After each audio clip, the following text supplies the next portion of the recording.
Vous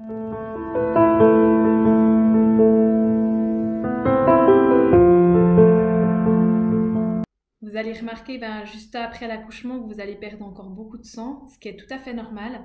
Environ, pour vous donner des repères, les 2-3 premiers jours après l'accouchement, les pertes de sang elles sont plus abondantes que les règles.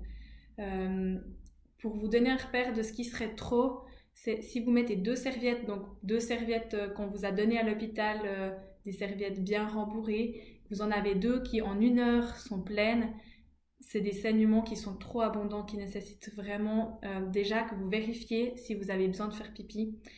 Souvent après l'accouchement, on vous en reparlera, on sent pas forcément l'envie de faire pipi parce que la vessie elle est un peu comme endormie par toute la pression qu'il y a eu, et en plus de ça il y a tout d'un coup beaucoup de place dans l'abdomen par rapport au fait qu'avant vous aviez un bébé qui appuyait sur votre vessie, et on remarque souvent pas qu'on a besoin de faire pipi.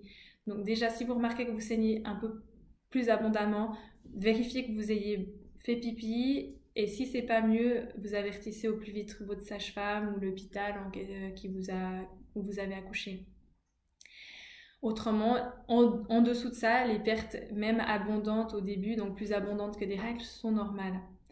Ce qui doit vous alerter d'un point de vue des pertes de sang, c'est si vous avez des caillots, c'est pas forcément dramatique, ça peut arriver surtout le matin, quand vous avez dormi en position allongée, des fois le sang il est resté un petit peu dans le vagin, et c'est coagulé, et dès que vous vous levez, il se peut que vous ayez des petits caillots qui sont de l'ordre d'une pièce de 5 sous, ou un peu grande comme ça, voilà. C'est pas dramatique. Si vous avez des caillots un peu plus importants, ce serait important que vous avertissiez votre sage-femme. Ce qui doit vous alerter également, c'est si vous avez des pertes de sang qui sentent très fort. Là, ça peut être le signe d'une infection. Alors, l'odeur du sang, ça a une odeur de sang. Quand on parle de ce genre de perte de sang-là, vous ne passez pas à côté tellement que ça sent pas bon. Donc, dans ce cas-là, il faut avertir votre sage-femme ou l'hôpital où vous avez accouché. Très rapidement, malgré tout, vous allez voir que les pertes de sang elles vont diminuer. Elles vont changer de couleur. Au lieu d'être du sang frais, ça va devenir du sang un peu rosé ou des fois brunâtre, comme en fin de règle.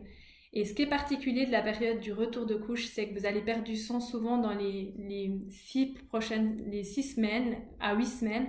Et très souvent, dès que vous avez plus de perte de sang, vous vous dites super, je peux enlever mes serviettes hygiéniques, et vous êtes quasiment sûr que ce jour-là, vous allez de nouveau avoir des pertes de sang, ce qui est tout à fait normal. Ça fait des va-et-vient durant toutes ces 6 à 8 semaines.